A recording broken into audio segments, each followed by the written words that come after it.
Because हम तो vacations पर गए हुए थे अपने पेरेंट्स के साथ। तो मैं जब सुबह, मुझे बाजार जाने का ना खुद शॉपिंग करने का बड़ा शौक था। और शॉपिंग क्या होती थी, चॉकलेट्स लेनी थी और क्या लेना होता था। सो आई यूज टू रियलाइज कि वहाँ पे जो क्रॉसिंग पे खड़े होते हैं वो तक रोक कर मुझे पूछते थे, why you are here, why you are not in the school? तो मैं कहती, well I have come with my parents, you know, and I'm enjoying life. तो used to say, oh really? Then they used to understand कि हाँ ठीक है, ये तो वेकेशंस पर आई है। तो आप यहाँ पर ज़रा पूछें किसी से कि तुम स्कूल क्यों नहीं गए, तो वो आपके घर तक ना अपने पूरे ख़ानदान को लेकर आएगा कि आप हैं कौन पूछने वाले। मैं यहाँ पर ज़रूर ये बताना चाहूँगी कि वहाँ मेरा स्कूल है तो मेरा बड़ा दिल करता है कि मैं लोगों को पढ़ाऊँ। फ्री तो खैर समझ ले, अगर 200 बच्चा ना तो 100 फ्री पढ़ रहा है वहाँ पे, जो तो फीस ही नहीं देते। तो उसमें मैं आई वाज कैवलरी के स्टेशन पे खड़ी हुई थी, तो I mean not station, the crossing. So they were small children, you know, पैसे दे दो या जो भी वो मांग रहे थे, बेगर्स थे। तो मैंने रोल डाउन किया शीशा और कहा कि मैं आपको ले जाऊँ, मेरा स्कूल है, तो आप चले मेरे साथ, मैं आपको पढ़ाऊंगी, पढ़ा लिखा के फिर स्कूल से कॉलेज में भेजूंगी। आई विल मेक श्योर कि आप पढ़ लिख कर अपनी ज़िंदगी को आसान करें और ख़ुद कमाना। He looked at me, he was a child, 10 साल का भी नहीं होगा। मुझे उसने देखा और कहता है, मैं अपने अब्बू से पूछूंगा। मैंने कहा तुम कल कितने बजे आओगे अब्बू से? उसने कहा रात को 10 बजे मैं इसी चौक पर आऊँगा। The very next night I went there at 10 बजे and you cannot imagine the गुस्सा ऑफ उसका बाप।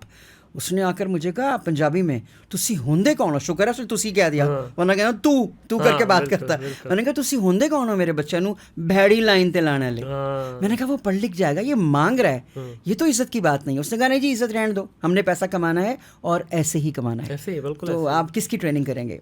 उनसे स्टार्ट। तो ये है ना हमारे मुल्क में एक बहुत। अभी तो शुक्र करें वो बच्चे ने दौड़ नहीं लगा दी वहाँ से, वरना तो यूजुअली ये इतने ट्रेंड किए होते हैं इन्होंने कि जैसे आप उसको कहेंगे ना कि चलें बच्चे मैं आपको कोई जॉब देता हूँ, मैं आपको पढ़ाता हूँ या आपको अच्छी जगह, फौरन से पहले वो वहाँ से बिल्कुल ऐसे ही है।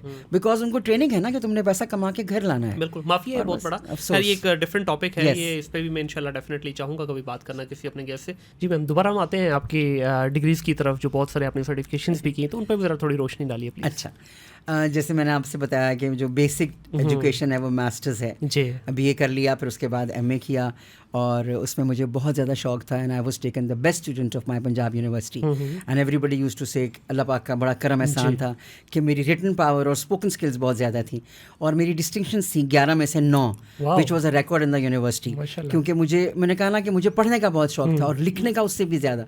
और मुझे बड़ा मज़ा आया कि उन्होंने कहा कि जी 24 घंटे के बाद पोइट्री रेसिटेशन है और हमारे पास सिर्फ बाकी 3 घंटे रह गए। मैंने कहा 24 घंटे के बाद और 3 घंटे कैसे रह गए?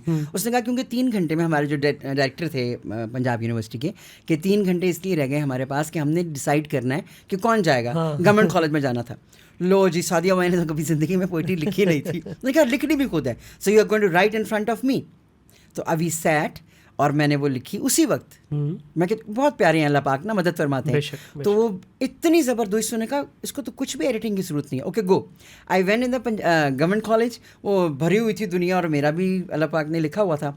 तो first time ever I spoke there and I got the 3rd prize. पहला दूसरा नहीं मिला। बहुत बड़ी अचीवमेंट है। शुक्र है। हाँ।